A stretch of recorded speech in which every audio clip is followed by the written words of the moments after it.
guys, Zeta here. Today we're taking a look at the new Mighty Morphin Power Rangers Reignition Head Auto-morphin Green Ranger. You got Tommy here as the Green Ranger, the accessories, the little chimey thing is on the back. You got renders of the helmets. Which looks like these renders were taken from the intro for Super Mega Force. You got the chimey with a lever on the back. You got the bios right there. Bio from the Green with Evil Arc. The little chimey. Renders of the photos of the Rangers and then the other figures that are available. And you do have this little chimey thing here. So let's go ahead, open this up and take a closer look. And here's Tommy out of the box, and obviously right here. And as you can see, it's bro's a chungus. There's a big chunky boy. But I mean, that's no fault of the way it was designed. I mean, how else were they going to add the gimmick in there? But looking at the details, you can see everything's nice. There is some missing paint here and there, but that could have been an easy touch-up, because these are made by Playmates now, even though Hasbro still owns the license. Like, because they had to license it out because they knew they fucked it up. But yeah, I mean, compromises had to be made in terms of sculpting. Although the paint here is really nice. You got a nice metallic gold right here for the armor. Red right there. Silver. Black. More silver. More gold where it needs to be. The white, which makes it look great. On the back, you got the holster right here as well. Although there is a bit of paint errors, but that's fine. It's forgivable. I can excuse it. And right here you can see the slightest sculpt of the power coin. He has the coin and the power, and there's nothing you can do to stop him. Which, that's also on the accessories, and we'll get to those right now. So you have these, which are like the usual standard Ranger weapons. You got the blaster, and you got the little dagger, sword, whatever. Which the gun fits, the blaster fits in here. Even though it's a pretty loose fit. It doesn't fit in there super snug, although you can squeeze it in there and that'll fit better. You can hold the little sword here.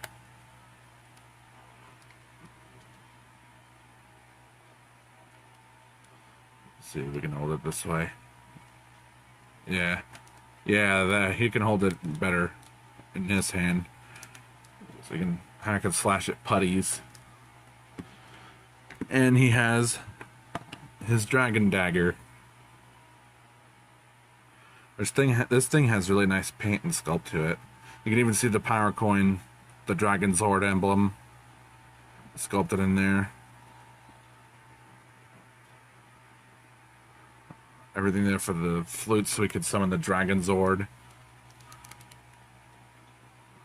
And that fits into either one of his hands.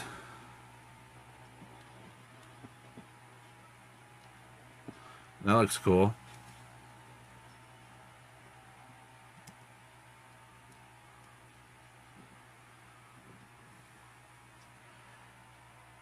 And I did mention how the sculpt is wonky because of the gimmick.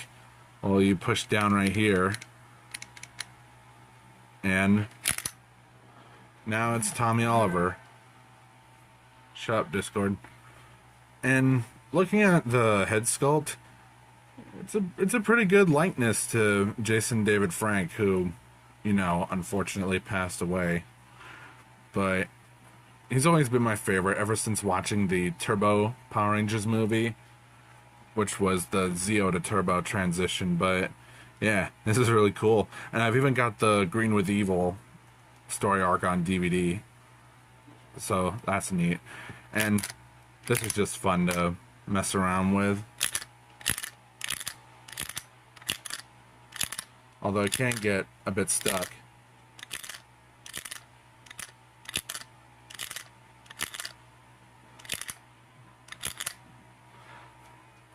This really does remind me of those old Bandai figures. I think Playmates must have taken inspiration from those older figures to make something like this. Because this is really neat. And it's a really fun gimmick too. So, for science comparisons, here is the closest thing I have to the Dragon Zord and Godzilla from the Bandai Godzilla action figure line. Which they're coming out with a new line of figures. I forgot the name of it off the top of my head, but it's like a battle game of sorts.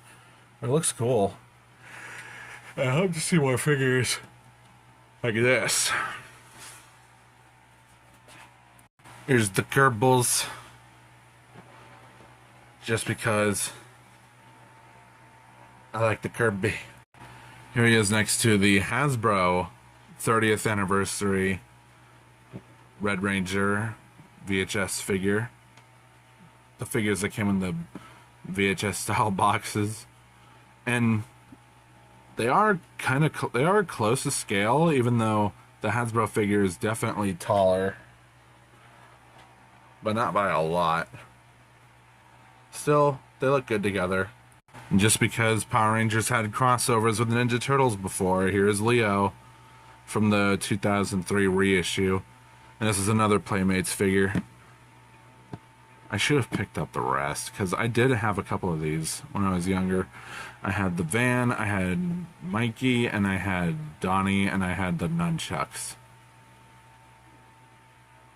That's something I just remembered. I had the nunchucks. I should totally go on eBay and look those up. Forgot to mention he can hold the blaster in his hand.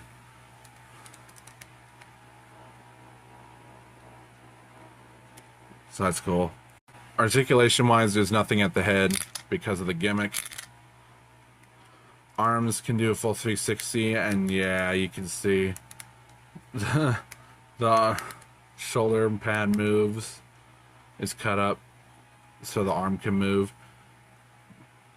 You get a bend at the elbow, elbow swivel, wrist swivel, nothing at the waist. Legs move forward this far, backward this far. You get